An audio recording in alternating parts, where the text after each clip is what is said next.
Delivery boy case में नया मोड़, आमना और रईस अब तक कितनी बार फिजिकल हो चुके थे, इन दोनों का ताल्लुक कितने अरसे का था और रईस ने अब तक आमना से कितने पैसे खाए थे।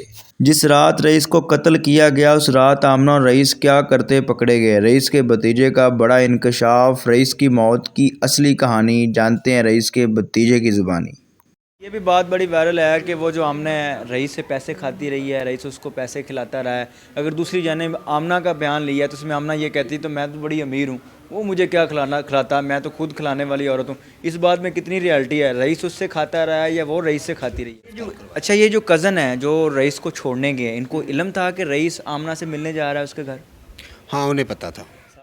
अस्सलाम वालेकुम नाज़रीन, आपका मेज़बान मुजाहिद नयाब आपकी खिदमत में हाजिर है और आप देख रहे हैं एमएन पॉइंट। नाज़रीन, जैसा कि आप जानते हैं कि पूरी दुनिया में वायरल होने वाला केस रईस यानी कि डिलीवरी बॉय वाला केस, जिसमें एक नौजवान को पहले तो बड़ी बेदर्दी से कत्ल किया जाता है, बाद में तेल छिड़क कर उसको आग लगा दी जाती है। इस वक्त मैं रईस के घर में मौजूद हूँ। रईस का भतीजा मेरे साथ मौजूद है जो कि उम्र में उनसे बड़े हैं लेकिन लगते हैं उनके भतीजे हैं। बात करके जानते हैं कि इस टाइम उस केस की क्या नवैयत है और इनको सोशल मीडिया पर यह भी कहा जा रहा है कि पैसों की ऑफरें दी जा रही हैं, थ्रेड किया जा रहा है और इनको ये भी कहा जा रहा है कि बयान करें। इस टाइम इस केस की क्या नवैयत है, बात करके जानते हैं और मामला कहाँ तक पहुँचा है, सारी अपडेट लेते हैं। अस्सलाम वालेकुम। वालेकुम अस्सलाम। क्या नाम है आपका? नाज़म।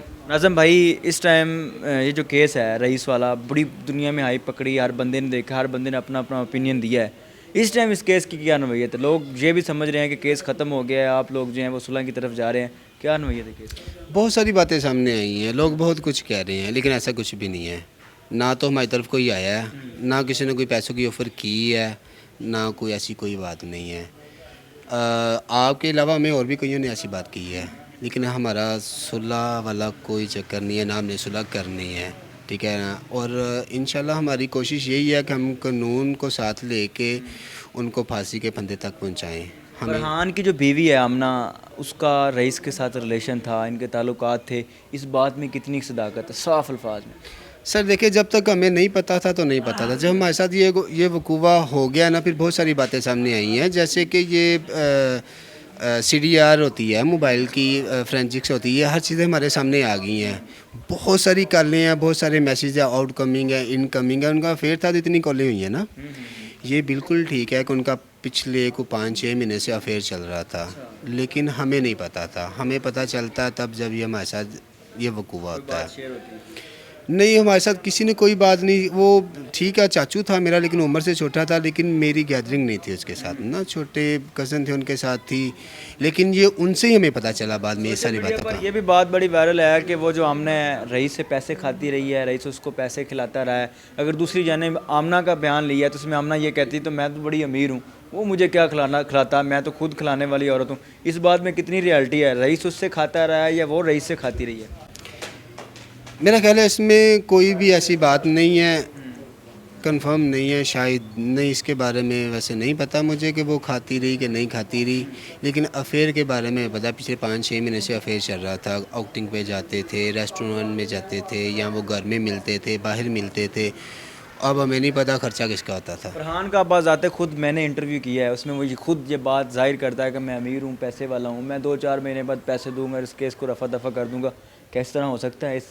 इस बात को हम किसी एंगल में समझ सकते हैं, ले सकते हैं? अगर आप पैसों की बात करते हैं, वो अपने लगा ले फिर। अच्छा। लेकिन हमारी अपील आला अफसरान से है, कानून से है कि हमें इंसाफ दे, ठीक है। और इंशाल्लाह, और हमें अपने अल्लाह पाक पे पूरा यकीन है। उसके बाद आला अफसरान है, इंशाल्लाह ये जो जितना केस हाईलाइट हुआ और जितनी दर्दनाक इब्रतनाक मौत दी गई है उसे, पहले उसे तशद्दुद करके मारा गया, कत्ल किया, कत्ल करने के बाद पेट्रोल छिड़क के उसे जलाया गया, लाश की बेहुरमती की गई है। तो इंशाल्लाह हमें अपने कानून पे यकीन है। फरहान और आमना दोनों जो हैं वो चलान हो चुके हैं और इस केस की जो FIR थी इसमें आपने कितने बंदे नामजद करवाए थे, ये बात बड़ी सवाल निशान हो रही है। सर हमने 3 बंदे नामजद किए थे, फरहान, अर्गमान और आमना। तो ये तीसरा बंदा कहाँ गया, किधर गया? इसका तो नाम तक नहीं आया इस केस में कहीं पर। वो स्किप हो गया है जुडिशल होने से कुछ दिन पहले, लेकिन हमने पूछा था उनसे, लेकिन उन्होंने कहा जी आप पुलिस अफसरान ना बने। लड़के को कत्ल करते हैं, बाद में उसकी लाश का तकद्दुस भी माल करते हैं। आपने 3 बंदे नामजद करवाए हैं, पुलिस 2 बंदे कह रही है, क्या वजह है? पैसा है या कोई और चांस बन गया? सर हो सकता है पैसा भी हो, लेकिन हमें नहीं इसके बारे में बताया गया। हम पूछने के हकदार हैं, लेकिन हमें इसका जवाब नहीं मिला। जवाब ये मिला जी आप पुलिस अफसर ना बने। अच्छा, जब ये केस बड़ा हाईलाइट में था, मीडिया धड़ाधड़ आ रही थी, आपकी तरफ भी उनकी तरफ भी, तब ये चीज़ नहीं निकाली गई। अब जाके यानी कि बहुत केस लंबा हो चुका है, तो अब जाके ये बात निकाली जा रही है कि 3 बंदे थे, पहले क्यों नहीं नाम लिया? यही सवाल हमारा है उनसे कि हमने 3 बंदे नामजद किए हैं कि 2 क्यों हैं, एक कहाँ पे गया। अच्छा, बात ये अगर वो बेगुनाह है तो हमें बताएं कि वो बेगुनाह है, हमें भी सुकून हो जाएगा यार ये वो बेगुनाह को हम क्यों साथ साथ घसीटें। लेकिन इसके बारे में हमें कुछ ही नहीं बताया पता गया। कब चला था कि इस तरह आपके जो बच्चा है इसको जलाया गया है, कत्ल किया गया है, यहाँ पर लाश मिली है, कैसे पहचान की? सर वो बाई चांस हमारे 2 कज़न साथ चले जाते हैं, वो साथ चले जाते हैं, उसको छोड़ देते हैं। उसे कहते हैं आप 10-15 मिनट वेट करो, मैं आ रहा हूँ। वो 15 मिनट के आधा घंटा हो जाता है, 1.5 हो जाता है, 2 हो जाते हैं, वो नहीं आता। वो हमें आगे बताता है, इतने में करते करते दिन चढ़ जाता है। अगला दिन हो जाता है तो हम उसे रिश्तेदारों में, दोस्तों में, जहाँ जहाँ वो जाता था सब पता किया, हमें नहीं मिला। 23 तारीख वाले दिन हमने FIR करवा दी अगवा की थाना फैसल टाउन में। थाना फैसल टाउन से रात को हमें कॉल आती है तो वो हमें बुलाते हैं और हमें एक लाश की तस्वीर दिखाते हैं। वो आती है मांगा मंडी से, थाना मांगा मंडी से। वो हमें दिखाते हैं, हमने पहचान लिया था। तो उसके बाद फिर वो जो 2 लड़के साथ गए थे ना, उन्होंने हमें मौका दिखाया था। हम वहाँ पे जाके खुद मुलज़िमों को हमने गिरफ्तार करवाया। अच्छा, ये जो कज़न है जो रईस को छोड़ने गए, इनको इल्म था कि रईस आमना से मिलने जा रहा है उसके घर? हाँ उन्हें पता था। सारा इल्म था। हाँ उन्हें पता था क्योंकि वो शायद आगे भी पहले जाते रहे हैं उसके साथ, लेकिन ऐसी बात को वो हमारे साथ शेयर करना मुनासिब नहीं समझा उन्होंने। जब रईस फरहान का जब इंटरव्यू किया है तो फरहान कहता है रईस जैसे इंटर हुआ है घर के अंदर तो मैंने रईस को दबोच लिया है। दूसरे जो इसके साथ 2 लड़के थे वो भागे हैं, उनको पता है कि मैंने रईस को पकड़ा है। इस बात में कोई रियलिटी है? उन कज़नों को पता था कि रईस को पकड़ लिया गया वहाँ पे? ये सिंपल वहाँ पे नहीं, छोड़ के आए हैं? इन्होंने उन दोनों को ये कहा था जी आप जाओ, ये आ जाते हैं। अच्छा, हाँ यानी कि किसने कहा था? फरहान ने कहा था या आमना ने कहा था?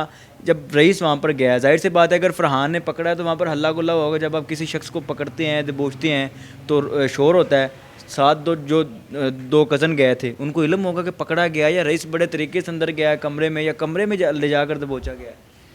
नहीं, मेरा ख्याल फरहान ने ही बताया था। फरहान ने कहा था ये आ जाता आप जाओ, अच्छा, क्योंकि पहले भी वो आते जाते थे इस घर में और उनका अक्सर ये जो पार्सल आता होता था, अक्सर पार्सल आता होता था।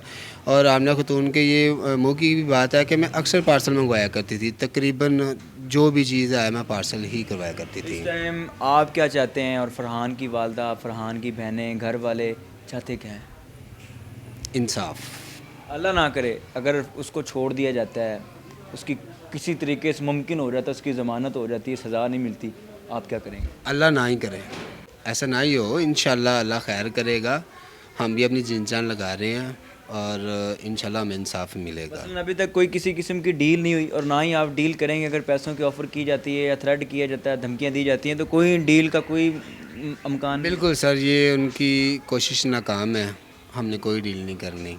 खैर नाज़रीन, ये सूरत हाल है इस केस की। पूरी दुनिया में वायरल होने वाला डिलीवरी बॉय वाला केस, रईस का भतीजा मेरे साथ मौजूद था और सोशल मीडिया पर बड़ी अफवाहें फैलाई जा रही हैं जी डील हो गई है, पैसे दे दिए गए हैं और ये जो केस है ये ख़त्म हो गया। इस केस की ये नवैयत है, रईस के भतीजे का ये कहना है कि पैसों की कोई बात नहीं, पैसे जितने आने हैं, पैसे जितने जाने, ये दुनिया का खेल है, लेकिन इसमें कोई किसी किस्म की डील नहीं। इस केस का इख्तिताम क्या होता है ये आप भी देखेंगे, हम भी देखेंगे। देखते रहिए अमन पॉइंट। अल्लाह निगहबान।